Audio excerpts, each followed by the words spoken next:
Once, the deserts of Central Australia were fertile plains. Forests of giant trees grew there.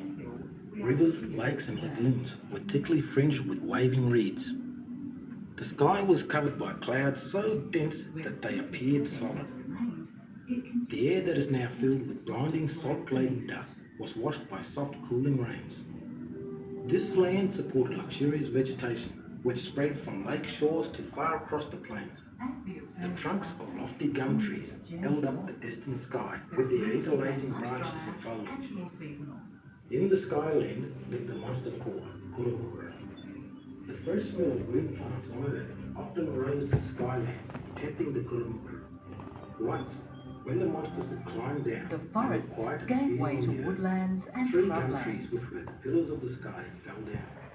The with Kurumukura remnants were of cut off tropical from their skyland. vegetation They confined were to forced to river roam on valleys. earth and wallow in the marshes of the lake until they died. To this day, their bones lie here.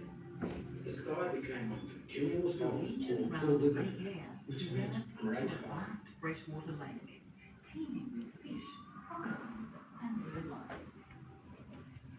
Giant grass bluebills grazed on the grassy plains that bordered the lake. This was the time of the megalania, a fierce lizard of terrifying proportions. The huge mouth you walked through when you entered the centre was the mouth of a megalania. Then, about 2 million years ago, things began to change. The Antarctic ice cap began to expand, and the climate cooled and became drier as the world headed towards the last ice age. Profound changes were ahead for the inhabitants of the green tongue. As the lakes and rivers dried up, desert sand dunes formed, and about 60,000 years ago, the first humans arrived on the continent.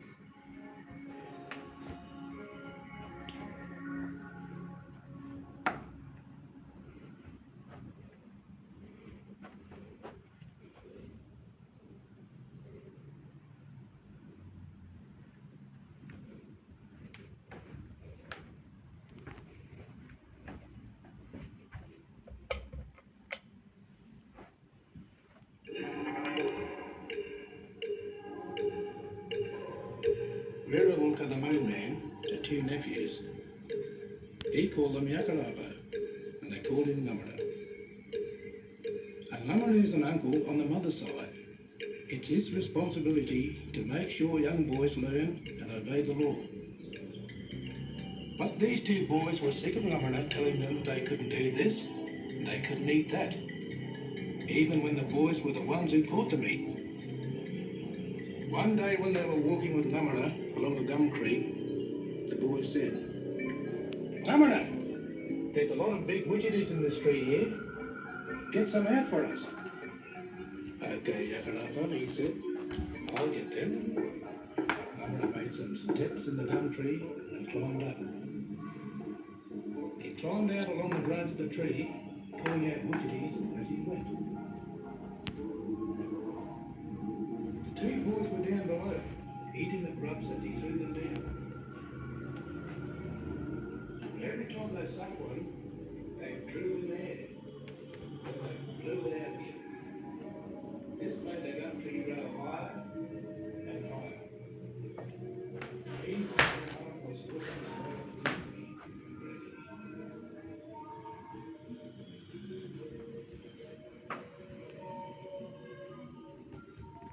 What are you two fellas up to? Nothing. We're just drinking the juice of the witcheries. Again,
Wadlatta Bolma Tuta Nan Policato Karate Saturday Anda Manaparo Wadlatta Malo Pulge Channel Mati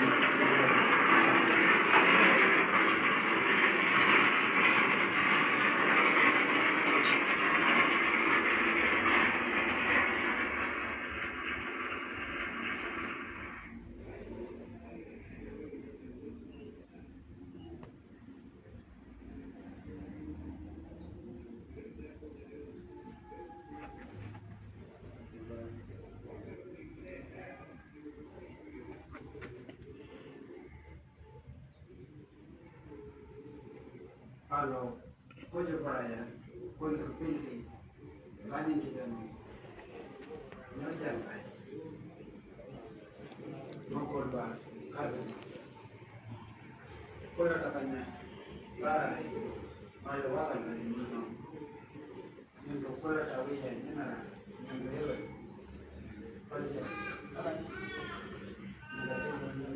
Edward John Eyre arrived in South Australia in the late 1830s, when the new English colony was already struggling under a mountain of debts.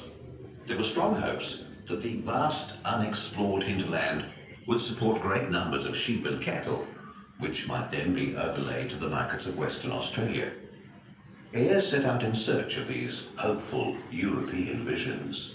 And upon his departure, Governor Gould declared, "Mr. Eyre, go forth this date to endeavour to plant the British flag in the Tropic of Capricorn, in the very centre of our island continent." Eyre did not, of course, find lush green pastures of England, but instead he encountered the true Outback Australia, some of the harshest and driest land on earth. He survived his desperate journey to Western Australia across the Nullarbor in the heat of summer, only through the guidance of his Aboriginal friend Willie and the local Aboriginal groups.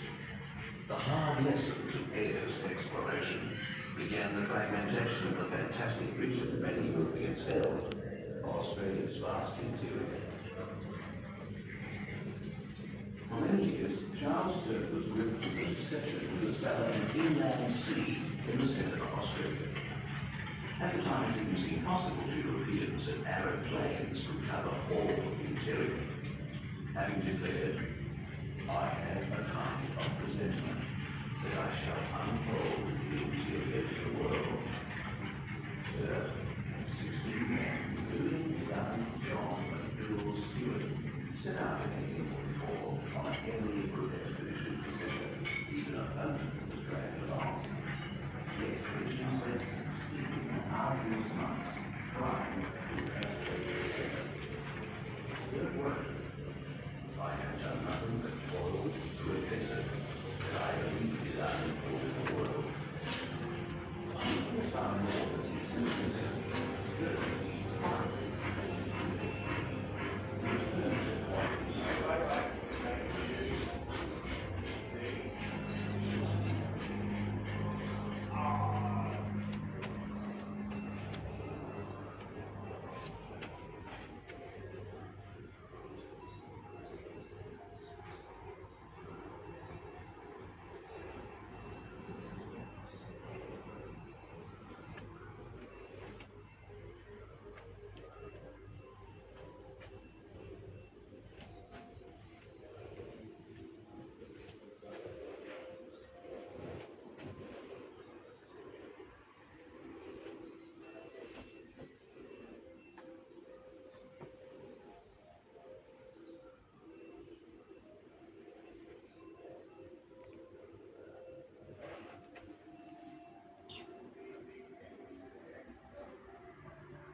The Outback. It's a hard land and it can be pretty cruel on you. Still be drawn to it. It's got a beauty all the time.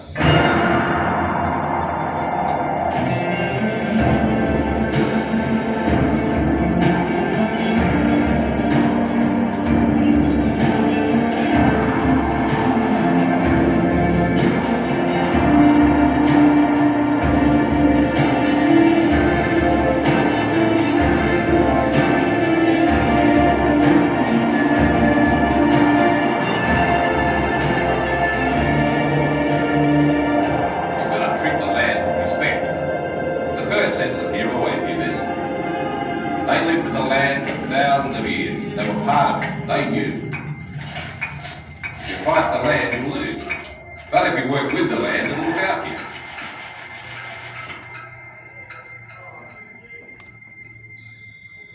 The story of the European in the Outback's different, of course. It's a story of high hopes and broken dreams. It's not been easy understanding this land. The first explorers came up in the 1840s, looking for grazing land for sheep and cattle.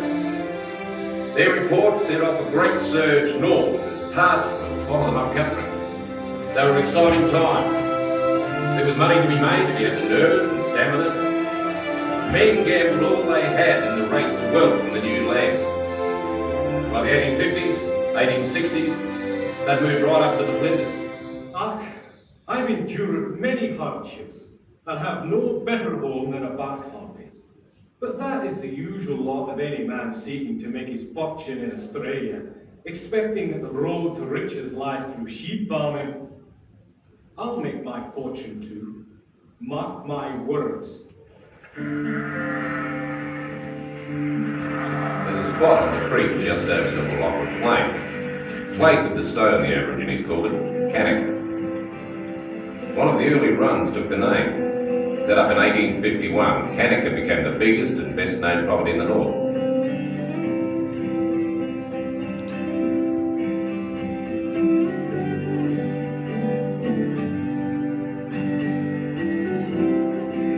The pastoralists took up more and more runs in the Flinders.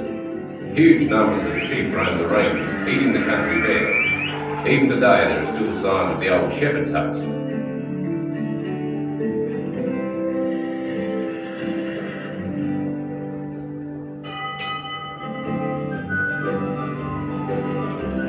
Agusta, the only town created by the growing pastoral industry.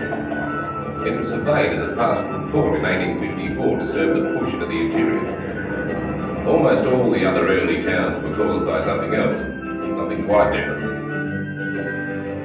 The discovery of copper caused several towns to spring up. Looking back on it, it's incredible the sheer work and effort they put into the mining. Within just 22 years of the first exploration, there were more people living in the Flinders than today. I come from Penryn, Cornwall in 49. Worked my way up as a tribunate through Burrell and Blimbon to Sliding Rock. It were hard work down there in the pitch black with the heat of the summer.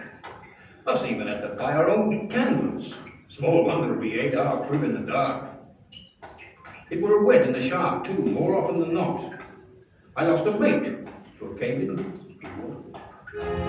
Dozens of shows were opened, but in the end they all failed. The cost of cartage was part of the problem. Whether you're in a mine or a sheep run, the only way to get your goods out and your supplies in was by bullock drove. And that was a rough country, wild country with no roads.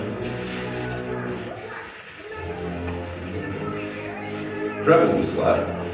10 miles a day if you were lucky, but the only relief being the bush hotels that grew up around the end of a day's haul. I were a bullocky from the age of 14. Oh, they were a rough lot. The bush inns would stay open late and they'd come back to camp drunk and cursing. And they didn't need an inn to get drunk. We'd often cart hogsheads of wine to the hotels and slide grog shops. At sunset camp along the way, some would bore a hole in the wood, draw off a pannikin of wine, and then plug it with a small stick. By the end of the trek, some of the barrels looked like hedgehogs. One of the stopping places on the Blenman track was Hookner. It had quite a hotel. It's a lot quieter now.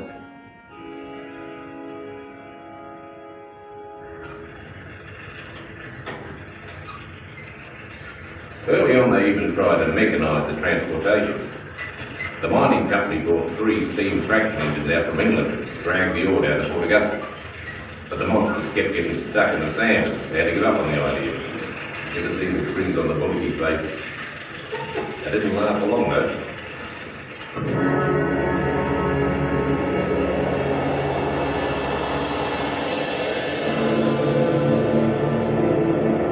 The Great Drought of 1864. All the country north of Mount Remarkable was scorched out.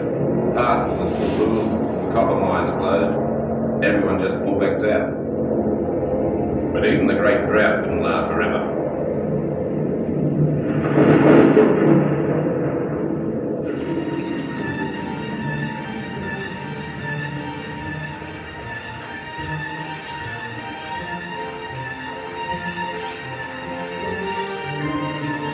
There were good seasons again. The settlers returned. Artemore, one of the news stations, is 2 miles from one of the prettiest peaks in the Flinders, the Wadlatta. In its heyday, it carried more than 40,000 sheep. We'd call it overstock today, but it would pass considered, and it showed. Finally, some of them began to use their heads. They started to plan against the bad seasons. Thomas Elder was one of them. The invention of wire at last made fencing a practical proposition. This allowed the sheep to wander without a shepherd. They did much better grazing at will. We also improved water supplies by sinking wells and scooping out dams. All this required considerable capital investment, but we were willing to pay the price, and it paid off. One of the properties where these ideas worked was Mumpiawi Station in Gibber country north of the Flinders, and still operating today.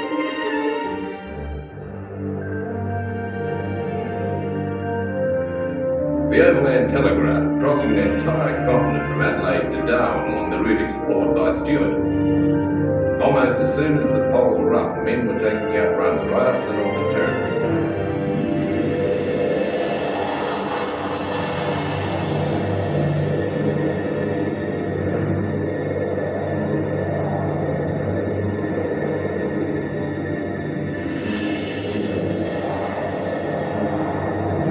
Bullocks might be tough, but they were no match for the desert.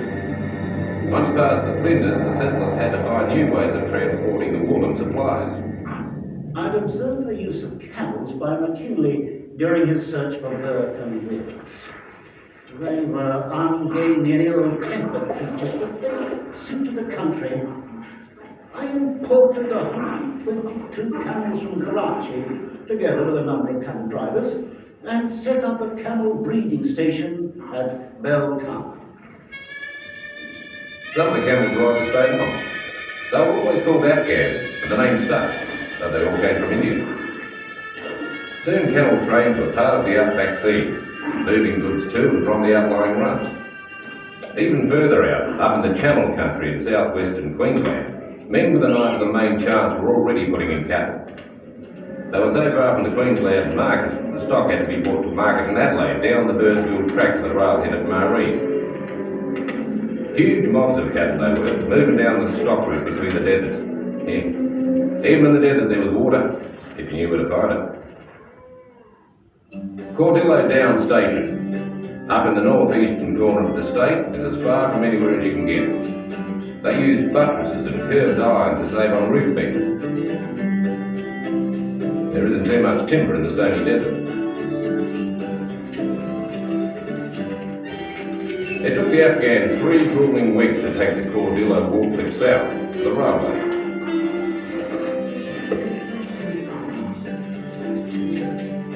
The shearers would cycle all the way up, 600 kilometres of desert. They'd follow the camel paths up to the Cooper. That was always a welcome break. They'd spell there a while and head off north again. Yeah, riding the long lead to Cordillo. We used to fling down a blanket and sleep in the Star Hotel. Oh, it was a lovely life. One year me tyre wore out, so I killed a brown snake, wrapped it round the rim, stuck his tail in his mouth, and off I pedalled. Yeah.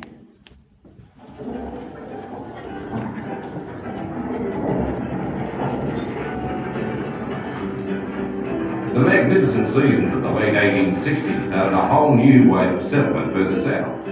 A great wheat drive into the Flinders. In the spring of 1880, my mother and father and 3 small sisters set off with great excitement for our new home up north.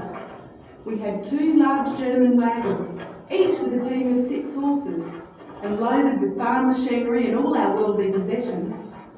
Tied behind the back of one wagon was a reaping machine, and behind the other one was our favourite cow. The last vehicle was a covered van, carrying mother and us 4 small girls. We all thought it was a grand picnic. Dozens of towns appeared to serve the new farms. Schools, churches, hotels and flour mills were set up. On the plains far, far to the north, Government Gums was renamed Farina, Latin for flour, in the forlorn hope that one day it would be the centre of a rich wheat growing area.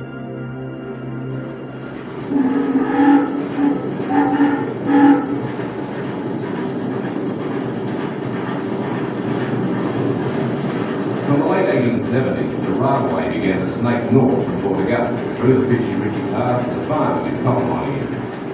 Different schools began after the Afghan camel drivers wound up the inland.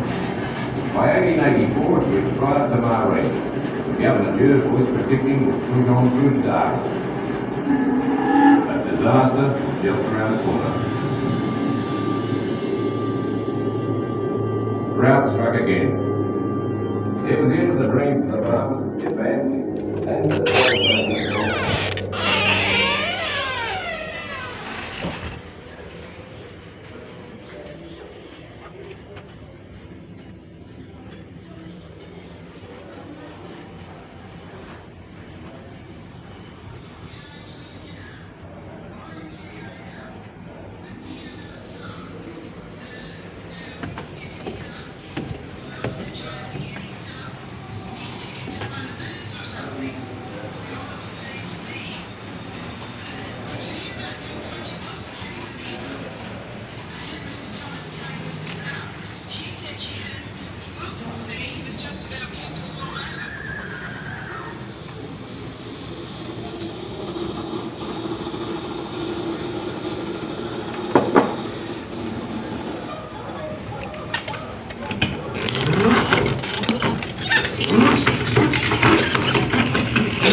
Where'd you camp last night, Henry? Or now it's back in your Wadlatta. By the next meeting. Hey, Sandy. Driven from Santa Claus. Yeah.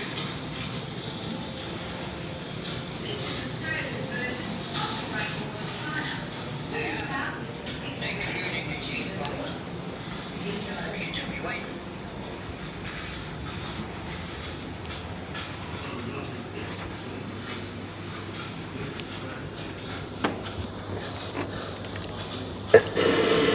Echo Foxtrot, were you requiring a medical consultation, over? This is Echo Foxtrot, yes, I have a medical. Oh, it's Dr. Wilson here. Go ahead, Echo Foxtrot. Okay, it's Mrs. Jones here from Pine Hill Station. Just reporting we had a very bad dust storm here and Bradley, who is 6 years old, is off his food and wheezing badly. Back to you. Alright, do you think he's got a temperature at all, over? Okay, he has a slight temperature, that's... Right, is he particular?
you just stand by and listen, all right?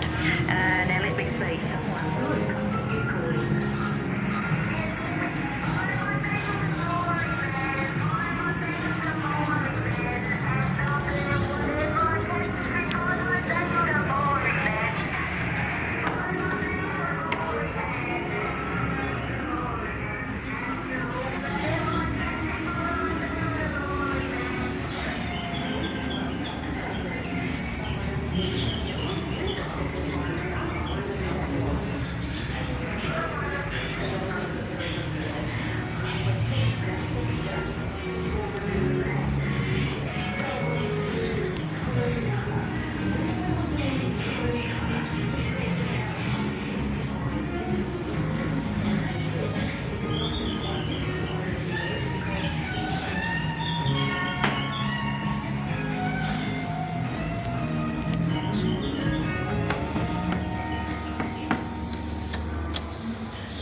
Base to 5-4, let's get your tour of the Lee Creek coalfield started. You'll be driving one of these coal haulers. Just wait for this hauler in front of you to be loaded, and then it's your turn.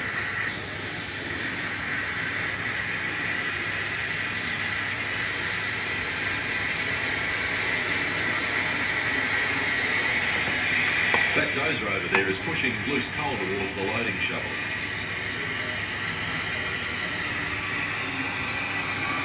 Just swing around to the right and back in underneath the shovel, just like doing a three-point turn. Watch for the shovel in the mirrors as you go back.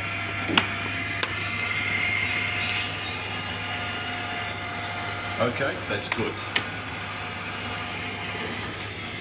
There's the first load of coal in already.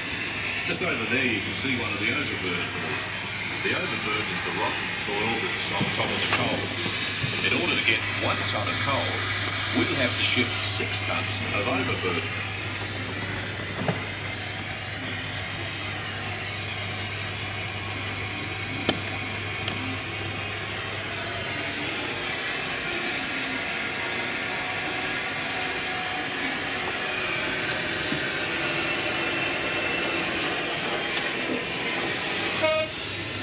That blast on the horn is the signal that you're loaded. You're carrying about 85 tonnes of coal now, and that took just 6 scoops of that shovel to fill. Well, we'll head across the field now to the unloading bins. The coal field changes all the time, and the roads are just graded dirt. Take it easy on the corners. It's a bit dusty, just as well the cab's air conditioned. Of course, on really hot days out here with strong winds, dust can be a problem. So the water trucks go out to keep the dust settled on the roads right throughout the field. There's a few of the other heavy equipment vehicles that we've got in the fleet. And you can see why it's important for those small passenger vehicles to have a safety flag on the top. Over on your right are the maintenance workshops. We work 24 hours a day up here, so it's important that everything is serviced and maintained properly. Well, we've just crossed the field, and it covers about 32 square kilometres.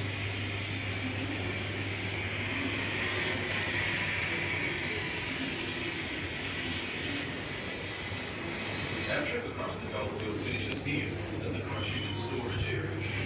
The coal is dumped in the crushers, stored, then about once a day, loaded onto the coal train that heads for Port Agusta. There's 160 wagons that set out on the 260-kilometre journey to the south.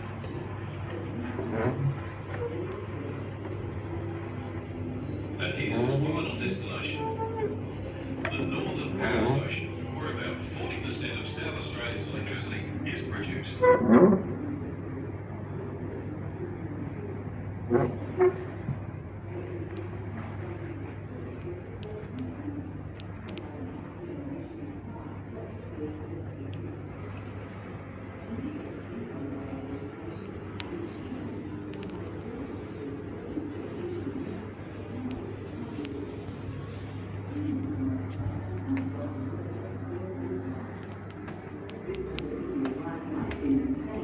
As every species depends on others for surviving. Reptiles such as the desert panda and largely lizards.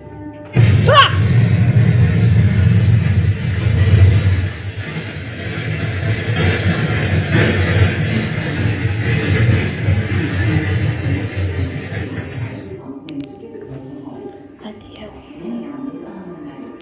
During drought, they stop breeding, start again when it rains. The rain comes, and frogs which have been cocooned deep in the soil for years emerge to breed quickly, producing thousands of wiggling tadpoles which must grow and change into frogs before the water recedes.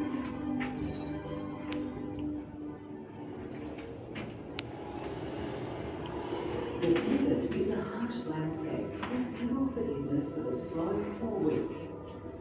As the water recedes and dries the land, the birds must be able to fly.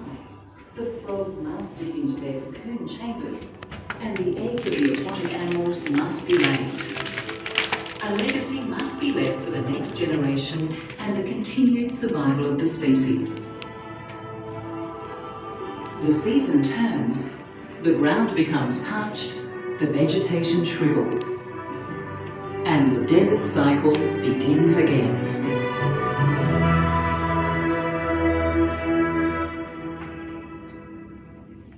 So you see, I wasn't kidding you, was I? It's a great story. Well, that's about it. It's all there waiting for you. So get out there and enjoy it. But remember, while it's a beautiful land, it's a fragile and sometimes unpredictable one too. So tread lightly, take care, have a great time, and we'll see you later, somewhere out there.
Good day there again. Enjoying yourselves?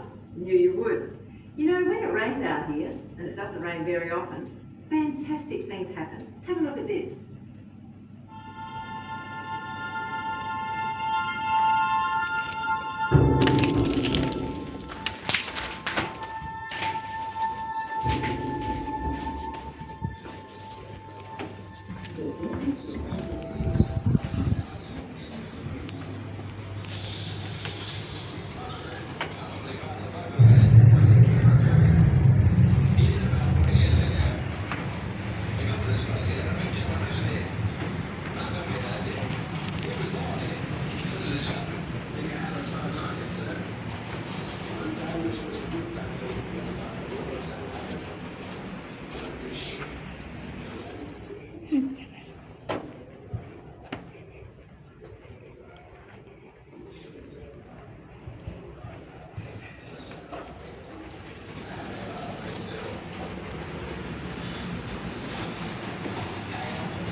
Many of these desert-tolerant plants develop hairy or waxy coatings to their leaves to reduce the loss of their colonies.